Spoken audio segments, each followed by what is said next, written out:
remember once giving a workshop for public speakers. I often train speakers due to my own experience.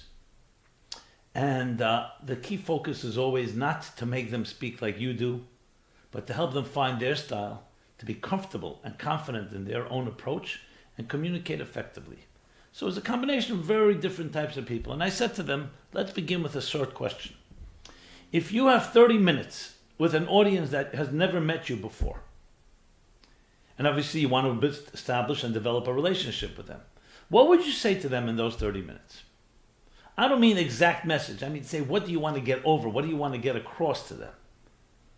That will have them come back. That will have them be somewhat attracted and be intrigued to communicate further. And I went around the room. We didn't go to everyone. It was a large crowd, relatively, a large audience. And I selected a few people. And here was essentially a combination of the different answers given to. Some said, I want to inspire them. They should feel inspired. They leave inspired, not they leave neutral and vanilla as if nothing happened. They were somewhat inspired or affected. Others said, I would like them to do an action, get them to do an action. That way, you converted a potential or a listener to some type of active or action which, in a way, draws them in, whatever that action may be. Others said, I just want to get them to know me and know themselves, that we should know each other. I mean, there were different answers given. But the one that I was looking for most, nobody responded. No one said. Even though they were speakers and they had audiences, some of them had communities, some had synagogues, some had different type of constituents. What was the word? And I said to them, the word is trust. One word. You want to earn their trust.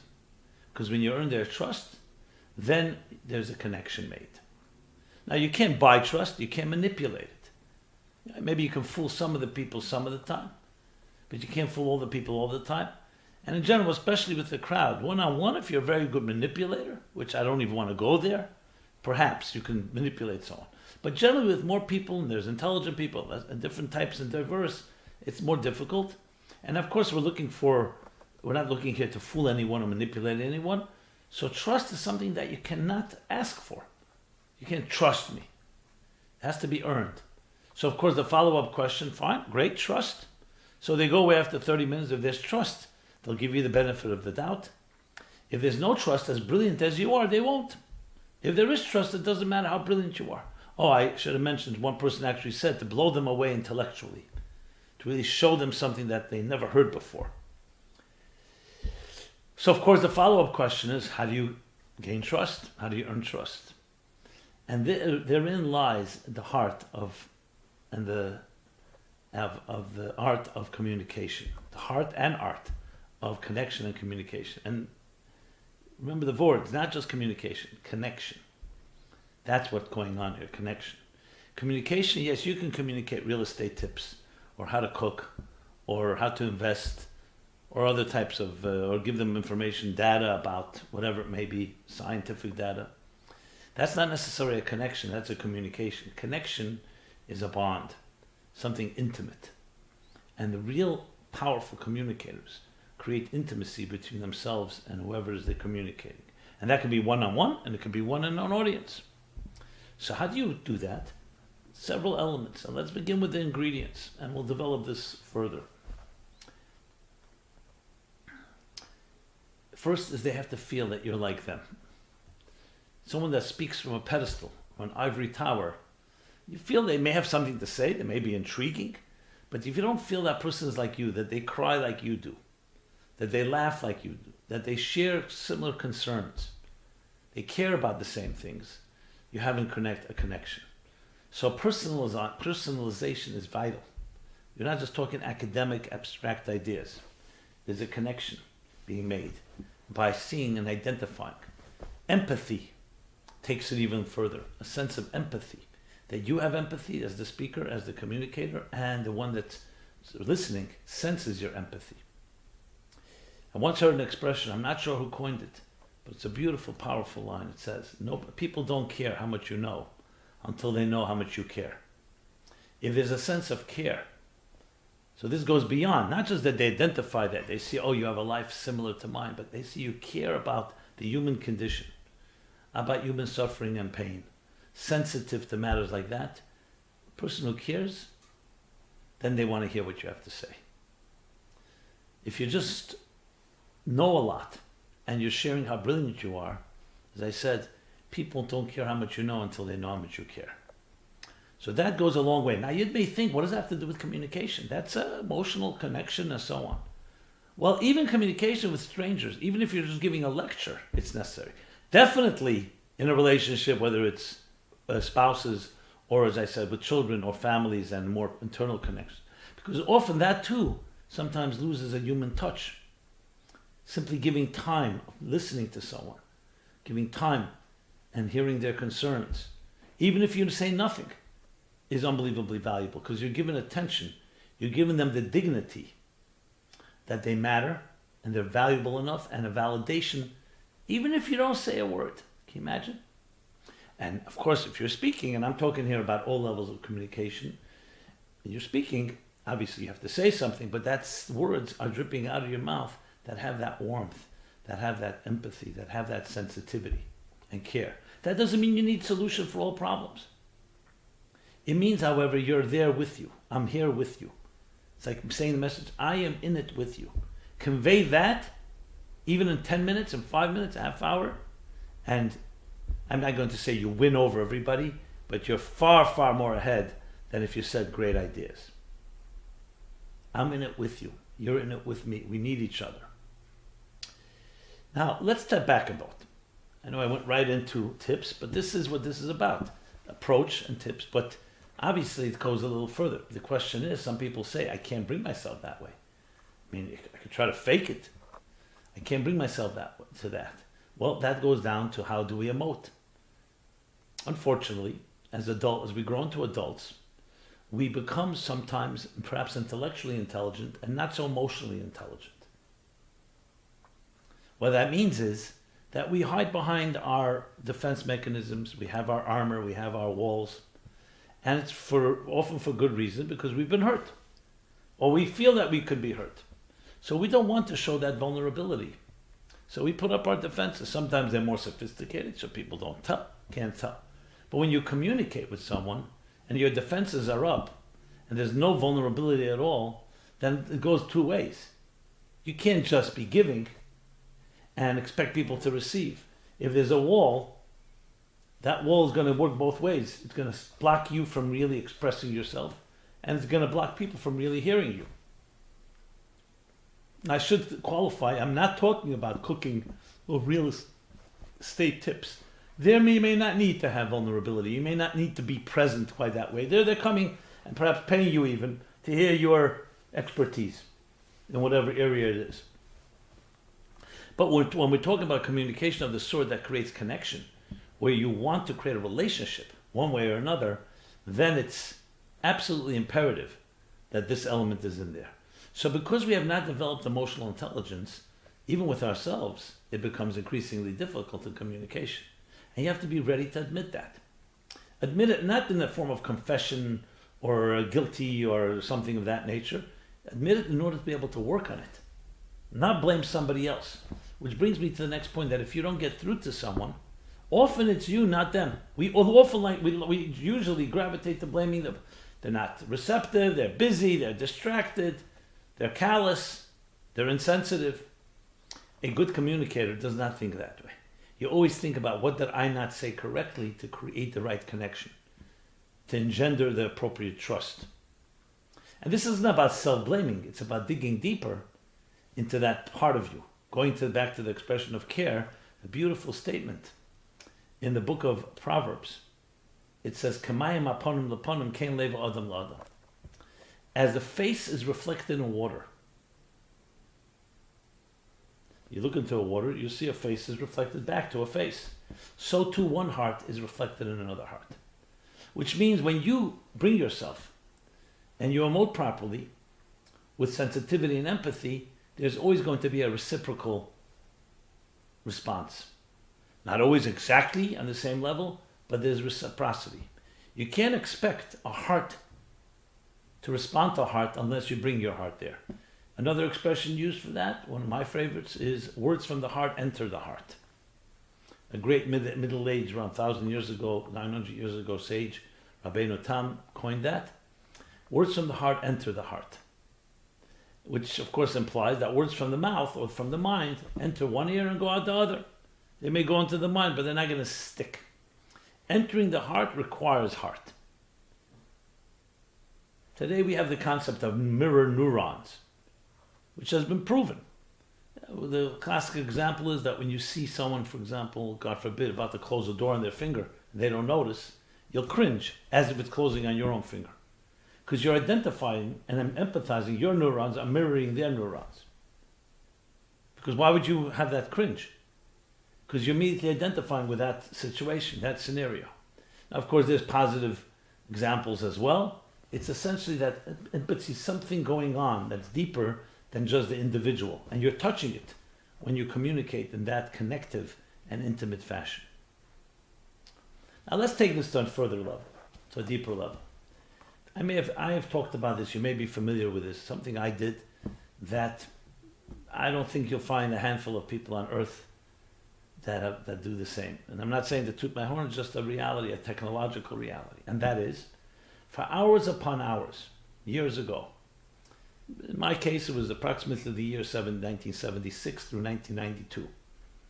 I was a young man, a younger man, and one of my jobs was, or my primary work was, I was a student most of those years, or part of those years, and it was to listen to my master, to my teacher, to my great mentor and Rebbe, for hours upon hours, when he would speak on the Sabbath and on holidays. And notes could not be taken because of the holiday, because of the Sabbath prohibition, and no recordings. So there were no recordings and no notes. So how did we remember it? With our minds. And almost verbatim remembering, and this was no small feat. Just to give you an example, the pace of his speaking, of the Rebbe speaking, was approximately, we know this from the recorded talks, approximately 1 hour of talk yielded 8.5 by 11 double-spaced pages. So think of it this way, 5 hours would yield 100 pages. And that was our measure and litmus test to know how well we're doing. And we did quite well. We could get a 98 out of 100 pages without redundancy. So of course, that's a tremendous feat. How could you accomplish that? How is it possible to remember that much? So in the context of our discussion here, I'm not going to go through all of that because this is a discussion on communication and connection, as well, and listening and being heard, that the real art of memory is the art of listening, and the real art of listening is the art of absorbing. So one of the key elements in truly retaining information, data, is that you're open and receptive to receiving it. Think of it this way. Young children remember things very well. Stories, songs, experiences, even nonsense. Once it's etched in the child's psyche, it remains there forever. When it comes to adults, it's far more difficult to retain quite that way. Look at an alphabet. Teach a new language to a child. Children, they could sit and absorb A, B, C, D. Try teaching the same to an adult. Adult doesn't have patience. So now, if memory is a faculty of the intellect, it would seem intuitive to say that the more mature mind is a better memory. And yet we find that children remember better than adults. Clearly, memory is not just a faculty of the intellect. I would say it's not even a one of intellect. It's really a faculty of absorbing. It's a faculty of humility and being like a dry sponge that absorbs ideas. A wet sponge, a saturated sponge, is full of ideas we have already processed. So the key thing to remember is that in the brain is a figurative two type of wheels. One wheel we'll call the absorber, and the other wheel is the processor. When you're busy absorbing, you can't be processing. And when you're processing, you're not absorbing. It's two stages in any intelligent process. The healthy approach would be first you absorb. First you listen, you absorb, you retain, and then you process. The problem is adults who already developed ideas and developed perspectives on life are saturated minds. So when you hear a new piece of information, you're not in the total dry sponge absorption mode. You're processing it while you're listening, which is why sometimes you miss important points. You try to fit it into your existing framework.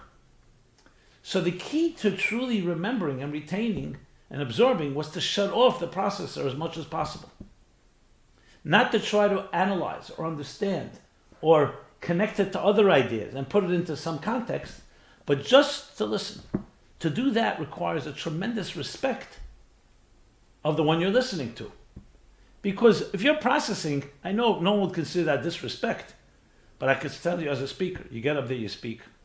You can immediately see people right away are saying, and I'm sure put yourself in the shoes, you're listening to someone speak. I like this speaker, I don't like this speaker, I can make money with this, I can't make money with this. It's relevant to me, it's not relevant to me. You're processing. You're already giving judgment. And I don't mean necessarily negative judgment, but you're already processing, you're inserting yourself in the conversation. True absorbing would be like research. True research, you don't come to conclusions while you're in the middle of research. You don't process. You gather data, and you don't come to any conclusions. Or like a judge and a jury, they hear or see a persuasive piece of evidence or a persuasive witness, fine, we move on to hear others. No one who's at least honest would want them to come to a conclusion because one witness was so persuasive. Say that's part of the data, let me see all the information, then let me process it all, compare it, and come to some type of conclusion. So it's important to process, but if you process when you should be absorbing, you're going to miss many, many key nuances and maybe make major mistakes even. Children, in a way, if they were educated in a healthy way, we should encourage, which is their natural process, is to first absorb. Because no child's going to come to a conclusion. They have no data, no information. Absorb, absorb, absorb, then process. But as we become adults, we have already lazy minds, or somewhat I would say undisciplined, untamed minds. So we process before we absorb properly. And the smarter you are, the faster you process, and the less you absorb. That's a rule. Because your mind is so filled with ideas and you're so successful. So it's actually the brilliance that works against you in absorbing. It doesn't work against you in processing. So let's take it back to the art of communication and connection. How to listen and be heard. It's exactly the listening. Hearing and listening are not the same thing. You can hear words, you can even repeat them verbatim like a parakeet. But you haven't listened. You haven't absorbed it. And that's a great challenge. You hear someone say something to you, someone that loves you, a child, a spouse, and you don't agree with them, or you're for some reason blinded by their critique of you, or whatever it is that doesn't. What happens? We close off, we shut it down, and we're not absorbing. We either dismiss them outright, or even if you don't dismiss them because you're more cordial and a little etiquette, but in your mind you dismiss. You're not really listening. And when they ask you, did you hear what I said? Yeah, you can repeat word for word. Maybe you could repeat it. That tape recorders also repeat things. But there's no human soul there. There's no one absorbing. Tape recorders don't absorb. They just hear. Listening is a particular art. It's the art of absorbing and listening to another. Their joy, their pain, the empathy I was talking about earlier. And that's the key also to memory and the key, of course, to love. So love is a great component in this element. You love the person that's speaking to you. You love what they're saying, even if you don't agree with it. But you love that they have a position. That allows you to respect their dignity and to put yourself aside, your ego, your interests, even your opinion, and just listen. Then you could say, okay, I've heard what you said. I listened to what you said. I've absorbed it. I want to give you my opinion. But not you rush to give your opinion. Not that you can't wait for them to finish your opinion or middle of the sentence. How often that people already telling you middle of the sentence, they're already giving you their opinion. They didn't even hear what you had to say. I've had this people say to me, we have it, and they say something to me, and I respond and say, well, I don't necessarily agree. So they rephrase it as if I didn't get it. I will rephrase it. Sign of someone who hasn't even listened to what you're saying. They rephrase it, and you say, I heard what you said now, listen to your rephrasing, and I still disagree. And I've literally had people tell me, well, you didn't really hear what I said, because if you heard what I said, you'd never disagree. I said, how do you know that? Maybe there is another approach. You're so arrogant, so narcissistic to think your way is the only way. No question that if you heard it right, and they don't give you the space to really listen to what you have to say. Now, I'm sure we're all guilty of it to some extent, but it's not necessarily a virtue to be proud of. True listening is listening to something even if you totally disagree, because the person has the dignity, the right to express themselves. Now, they may be totally wrong. So find a way, a sensitive way to communicate. Sometimes you have to find the right words. Sometimes it takes time. But if you care about the person and you respect the person, then you're going to find a way to communicate a position that does not sound defensive or sound aggressive or anything of that nature. One of the hardest things is to repeat something to someone that you disagree with. But it's an excellent exercise in true listening, because you're listening and you say to the person, I disagree with you. However, we agree to disagree. Let's say you go to a spouse, a long-standing issue, and it's already become a silent issue, you don't talk about it. I'd like to hear you say to them what you have to say, and I'm going to completely be silent, and I'm going to try to repeat to you without mincing words, without compromising your tone and your message, what your opinion is. And tell me how accurately I convey it. I know it's a little trick exercise because it's very difficult, almost impossible to repeat something you disagree with without giving some caveat or some weakening it in some way so you can then undermine that case so you can present your opinion. But try do that and you'll see what kind of connection you make. The mere fact that you have attempted is already a respectful thing. And going one step closer to be able to understand another perspective, even if they may be wrong, but there's something maybe to be learned from that perspective. Maybe they have one detail that may be right. This is all part of the process. Now you can see from all of this requires investment. So let me share with you one of the exercises I've used in demonstrating to people how to improve their memory, which is really how to improve their retention. So I did this with over 1,000 people, but in small groups of 30, 40 people. An exercise, you can try it out. Tell me how you do. The goal is to take any book you like, could be a book you've read many times, open it to any page, read it as many times as you like, no time limit, and then close the book and write down on a piece of paper what you just read. See how well you did. Before we begin, I always ask the people, I say, estimate how much of the page, how much percentage of the page are you going to accurately capture in your memorized version that you put down on paper. Most people say between 65 and 85% of the page. 100% would be perfect, 0% would be completely 65 to 85, 70 to 85. And then we begin. Everybody opens their book, and you see immediately, I see people, the ones that think they're the smartest, quickly doing it, they do it, they knock it off, they're right. Close the book, and they sit like this.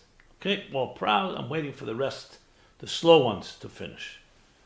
And I always smile inside to myself. You'll see why in a moment. And then when they're finished, around 15 minutes, everyone's done. I ask everybody to give the book and what you've written to your neighbor. Let them evaluate and mark your paper. How well did you convey the page? And I don't mean word for word. The ideas, the flow of ideas. The first time around, I don't think once that anybody hit 70%. Even though everyone estimated at least 70%. And here's the interesting thing. The ones that finished quicker, the ones that thought they were smarter, the smartest ones, their numbers go down dramatically. Lower percentage. To the extent, you won't believe this, to the extent that the smartest ones in the room, the ones that did it quickest, were usually the ones that thought they were the smartest, they often wrote on the paper something that contradicted what it said in the book. And when I asked them and confronted, I said, 1 second. They say, because I didn't agree with it. They didn't even listen to my instructions. I said, but that was not the exercise whether you agree or not. I wasn't asking you your opinion. I was asking you to convey what it said in the paper, even if you totally disagree. What happened? Their processor got in the way. Their intelligence got in the way. Their brilliance got in the way. And what happened? They processed, and therefore they went with their processing, not with the retention. The second time around, and we do it a second time, everybody's percentage goes up. But this time everyone takes it slowly. It's not 15 minutes, at least a half an hour. And people read. I see they read it again. And the ones that really were embarrassed make sure they read it. Then they read it. You see they memorize it. What's happening? They have put now an exerted effort to retain, to absorb and not process. And their percentages go up in direct proportion to as much as you do that element of, I would call it humility. It's suspending your processor in order to allow your absorber to fully absorb as much as possible. There was that great book that was called Drawing with the Right Side of Your Brain, best-selling book about art. So it was an exercise there, interesting exercise that an art teacher was training beginners, and they began with, let's see how well we do. So one of the most famous photographs is, of course, Lincoln, the Lincoln penny. The profile, was it the profile of Lincoln? Face of Lincoln, a semi-profile. And everybody was given the penny or the picture of Lincoln, and draw, let's see how well you do. You can imagine beginners were terrible, didn't look anything remotely close to the original. Then the art teacher did something fascinating. Told everybody to turn over the picture. Draw Lincoln upside down. Now you'd think they'd do much worse. They don't even see the face now. They did much better because the face of a person in a way captivates us and we create an image in our minds. And it's hard to focus on the detail. When it was upside down, it looked like nothing. So they just copied blindly lines and contours and angles, and it came out to be 80% better. I remember the percentage. So it was actually their recognition of the face and recognizing a face in general that got in the way. Similar to what I've just described. Now, what did we derive from this? What did we learn from this? We learned from this that the art of connection, the art of communication and connection, how to listen and be heard. How to be heard is how to listen. You listen well, you'll be heard well. Because there's a connection being made between two people. And you're getting yourself out of the way. The more you insert yourself in the conversation, the less the other person is going to listen to you. The less you listen to them, the less they'll listen to you. So the art of being heard is to listen. The art of speaking is to listen. I say this very often to people who are learning to speak or already public speakers. I say, it sounds odd, but when you're speaking to people, whether it's to one person or to a crowd, even to thousands of people, you need to be listening as much as you're speaking, I would say even more so. So say, what are you listening to? They're all quiet. We're not talking about a noisy crowd, a rowdy crowd. You're listening to the vibes. You're listening, you're trying to absorb this, the sentiment. A feeling that's not quite tangible. And you could see sometimes in body language, in facial expressions, how they laugh, how they cry. You're really trying to connect with the audience and absorb them in some way, and then give back as you understand it through your language. When a person can really do that, you've created the ultimate connection. It's the ultimate communication. Because it's no longer two individuals, it's one individual bonding with another individual. Each in an appropriate way, of course, and each in their own way. Obviously, our bonding with a spouse or with children is different than bonding with an audience when you're lecturing before them or speaking before them. But actually, I hate the word lecture for this reason, because lecture sounds like lecturing them. You're connecting with them, and especially when you speak about personal matters. So if you think about it, a lot of this is counterintuitive. It's like you think, I'm coming in to share my wisdom, to share my brilliance, to share what I know. Yes, there is an element of that, but that's not the primary connection. And that's not the primary communication. The primary is the bond that you create. And that's through getting yourself out of the way. An arrogant speaker is one of the most repulsive things. Who wants to listen to someone that's arrogant? You may tolerate it because you're gaining certain information you want to get. But you're not absorbing it. You may take notes because it's certain facts, certain things you want to understand and know, but you're not going to absorb it in a personal way. Why would I want to absorb an arrogant person's ideas and thoughts and feelings? You see humility spilling out of the person. You see a certain honesty. You see a sincerity. And you see a vulnerability that changes everything. And this is a direly needed art in our day and age. Because with technology, things have just amplified, have just been multiplied and amplified so many times over. We send off emails and texts and social media and tweeting and Instagramming and all that. And how much of your heart is in there? Sometimes it's there. But technology tends to also depersonalize. And we could also become detached. We don't even see the person we're speaking to. I find this challenge great. I used to speak only in front of live audience. There was no technology. There was no possibility to stream live or recorded online. It just didn't exist. So all you had was people. And there was the connection. There was a vibe. And the first time you stand in front of a camera, sit in front of a camera, or stand in front of a camera and there's no one sitting in the room, it's very disconcerting because the camera is now alive. So it really, for me at least, is because of the years of experience of speaking to audiences that I have to literally, in my mind, get used to. I'm speaking to an audience right now. I cannot see them. But they see me and they hear me. And you try to kiss the camera and hug the people in that particular fashion. Can it be done perfectly as it with live? I'm sure there's differences, and sure there's subtle or even more than subtle.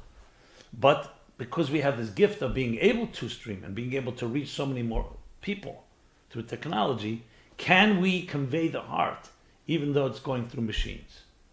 I know the face is streamed, the face is transmitted, the words are transmitted, the images, the backdrop, and so on.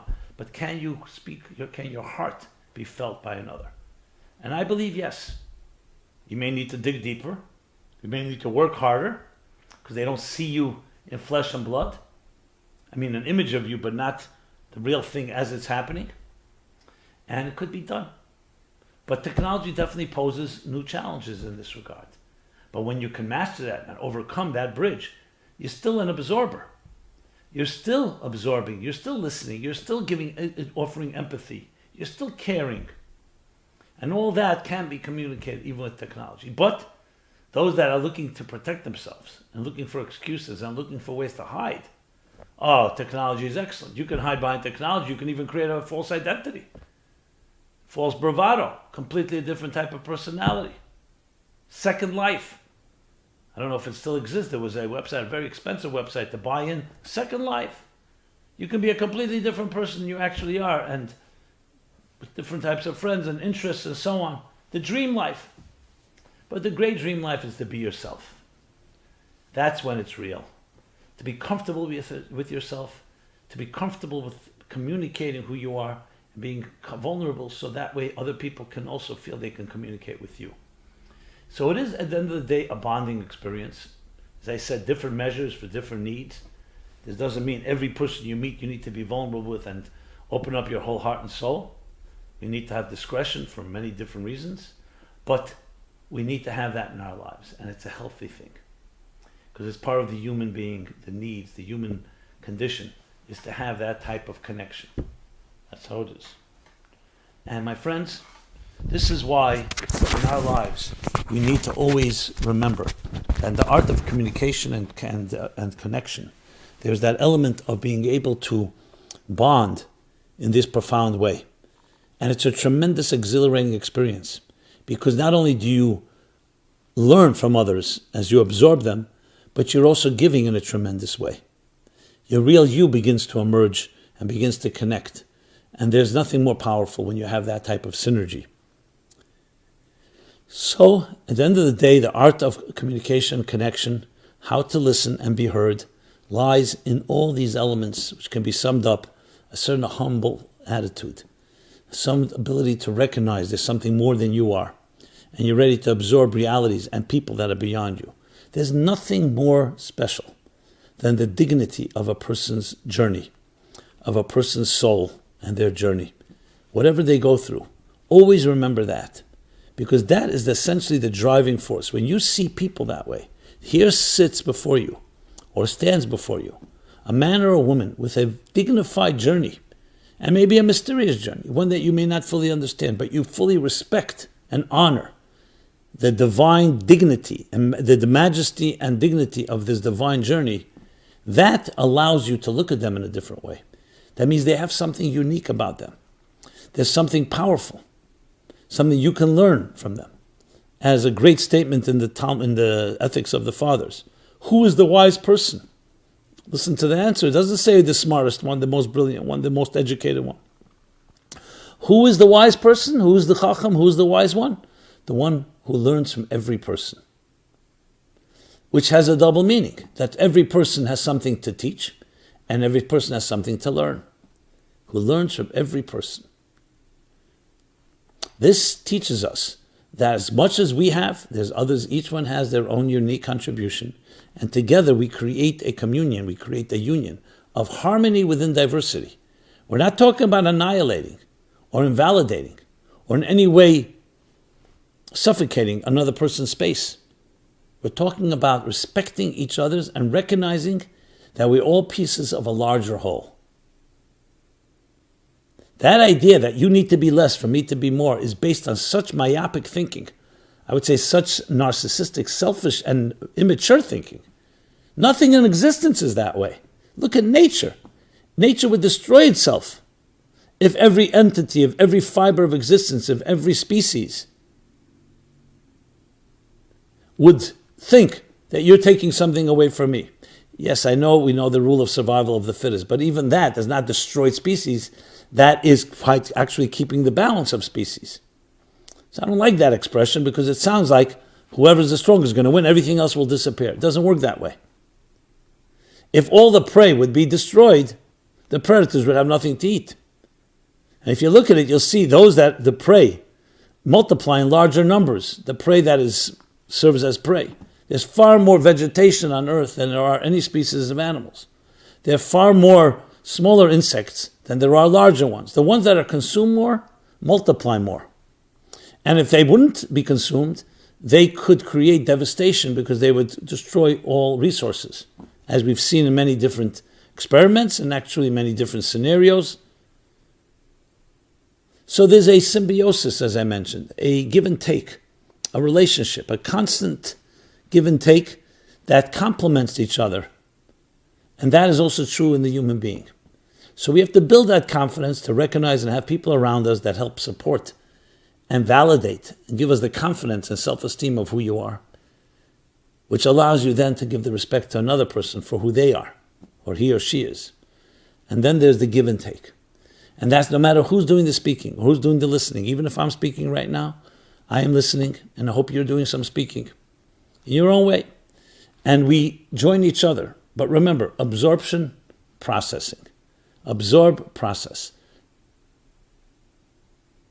Never do one when the other is happening. There's always some overlap, but the absorbing is a critical first step. This topic, like all topics, can deserve a lot more discussion and to exhaust all possibilities, but we want to keep it at least to some extent manageable. So please go to meaningfullife.com and you'll find many more resources on this topic and others in addressing such a fundamental issue of how to connect, how to communicate. It's the key to love, it's the key to intimacy, it's the key to relationships. Employ some of these ideas next time you date, next time you communicate with your loved one or your potential loved one, and you'll have a very, very different experience. Try to absorb. You'll be surprised at the results. You really will be. Try it. Try something new.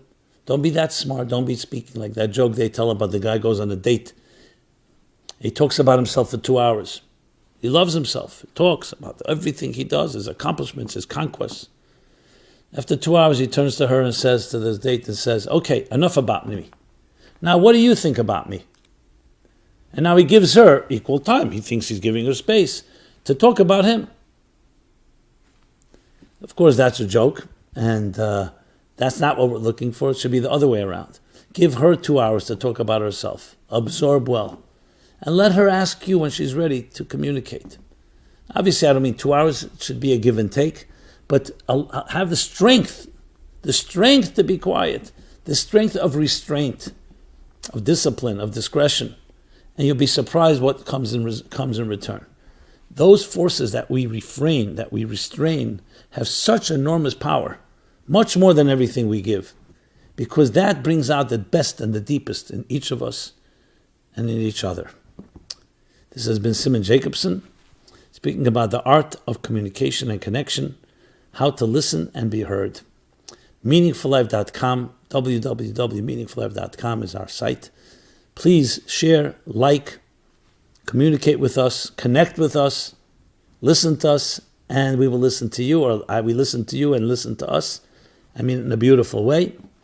And be in touch in every possible way. We're here every week with an array of resources and programs, new programs, archive programs of all topics from A to Z on the entire spectrum of human life. How to turn it into a meaningful life. Thank you so much. This program is brought to you by the Meaningful Life Center. Please help us continue our programs. Make even a small contribution at meaningfullife.com/donate.